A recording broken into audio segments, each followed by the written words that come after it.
Okay, so it helps when you're laying out your pieces to iron out your fabric if your fabric is wrinkly. My fabric did not tell me what kind it was, but just by the feel of it I could tell that it wasn't cotton, so I assumed it was polyester. And so when I ironed it, I had to look at my setting, and it said that use setting 1 for synthetic and use setting 3 for polyester. The higher the number, the higher the heat. And sometimes if you use a number that is too high for your fabric, it will melt. So it is best to test it out on a corner of your fabric before you iron out your whole fabric. You don't want to melt your fabric. Luckily, my fabric did not melt when I used the heat setting number 3, so that helped me get some of the wrinkles out. And I'm using this big cardboard layout, and they are available at the craft center. They are to the left of where the sewing machines are held in that cabinet. And this one I actually got at the ASPCA thrift store for about 50 cents. I'm not quite sure how much new ones are, but they really help when you're pinning your piece. If you don't have cardboard, you can still pin your piece out, but the pattern piece doesn't quite lay as nicely. I can demo how you pin without the cardboard. So anyway, I have laid out, I'm not done, I have laid out pieces 10B, 2A, 8, 4, 12, 6, and 5. So I've only laid out these first ones over here. I haven't finished laying the rest of them because I'm not going to have enough space on my cardboard. So I'm just going to do the first ones now. And if you take a look at these pieces, all of them have the arrows so that they are parallel to my selvages. My selvage is up here and my fold is down here. And two of the pieces that I'm cutting, piece A has those arrows with the 90 degrees, and piece 5 has the arrows with the 90 degrees. So they're actually going to be on the fold. So when I cut this piece and when I cut this piece, I'm only cutting out the outside parts. I don't have to cut along the fold because that's necessary for the fabric.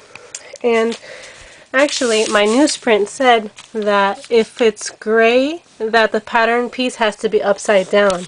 So my piece 12 and my piece 5 are upside down. So 8 is right side up, I can read the text, but 12 I have upside down. I can't read that text. And the reason that 12 has to be upside down is so that the grain line matches. Remember, that grain line is important.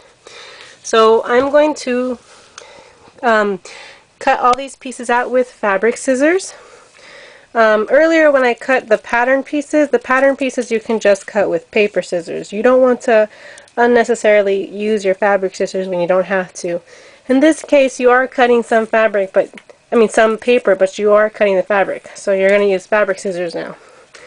And I had mentioned earlier that anytime you see a triangle to cut out, and I also mentioned that anytime you see any special markings, like right there, there's 10, 12, 14, 16, 18, I'm going to be marking the 18. So when I'm finished cutting, I'm going to lift this pattern piece and mark where that circle is, because I don't know why, but when I read the directions later, it'll tell me why that circle is important. And sometimes you'll see 2 triangles. You don't have to cut 2 triangles. You can just cut like a big rectangle. Don't make it difficult for yourself. So yeah, so that's how you pin your pattern pieces on your fabric. Also, one thing that's kind of important, it's okay if you have paper that is overlapping like this. What you have to look at is that the lines themselves are not overlapping. So this is my cutting line for piece 12, and that's my cutting line for piece 5. So the paper itself is overlapping, but not the lines.